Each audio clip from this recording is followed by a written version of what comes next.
It is now my pleasure to welcome His Excellency Mr. Andry Rajoelina, the President of Madagascar.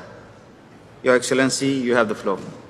Excellences, Mesdames et Messieurs les chefs d'État, Monsieur le Président de la COP 26, honorable assistance. Les décideurs du monde entier sont réunis ici à Glasgow pour œuvrer à préserver l'avenir de l'humanité tout entière.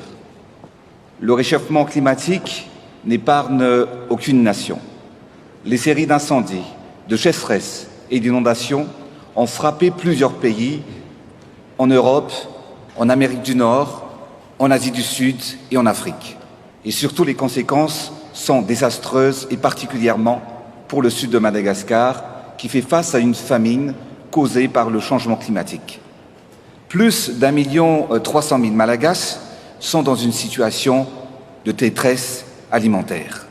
En effet, l'absence de pluie depuis des années consécutives a rendu impossible toute activité de subsistance.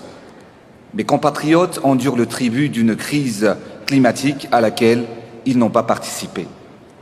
Pour lutter contre cette injustice, Madagascar mise sur le développement de projets structurants pour apporter un changement radical et durable, notamment par la construction d'un grand pipeline pour alimenter en eau les terres et la population dans le sud de mon pays.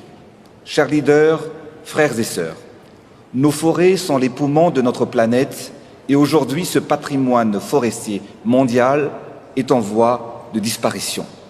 Plus particulièrement en Afrique et à Madagascar où nous subissons une déforestation rapide. Les forêts sont comme sur des sables mouvants, détruites par l'homme, elles disparaissent à grande vitesse et se transforment en désert.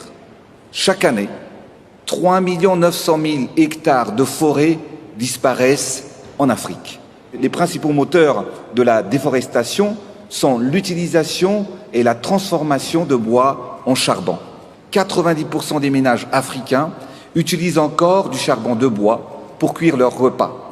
Pour obtenir 10 kilos de charbon, il faut 100 kilos de bois. Donc vous imaginez, ainsi donc, chaque année, une famille détruit 1 hectare de forêt afin de subvenir à ses besoins. Comment stopper ce désastre? Madagascar plaide pour une transition énergétique en Afrique à travers le financement de solutions alternatives qui se substitueront au charbon de bois en vulgarisant l'utilisation de réchauds à base de bioéthanol et de biogaz pour préserver nos forêts. Mesdames et messieurs, je suis convaincu que Madagascar, à l'image de l'Afrique, peut être la vitrine d'un développement vert et d'une émergence écologique. Il faut agir maintenant et c'est ici, à Glasgow, que cela doit être acté. Un seul mot, un seul geste, la volonté suivie d'action changera les choses. Ainsi, j'appelle les leaders du monde entier à accélérer la mobilisation des 100 milliards de dollars de l'accord de Paris afin de financer une politique de transition énergétique en Afrique. Il faut agir aujourd'hui, pas demain, ni attendre 2030. L'échec n'est pas une option. Nous devons réussir pour nous, pour notre nation et pour notre planète. La Terre qui nous a tout donné nous demande aujourd'hui de la sauver. Sauvons notre planète. Je vous remercie de votre attention.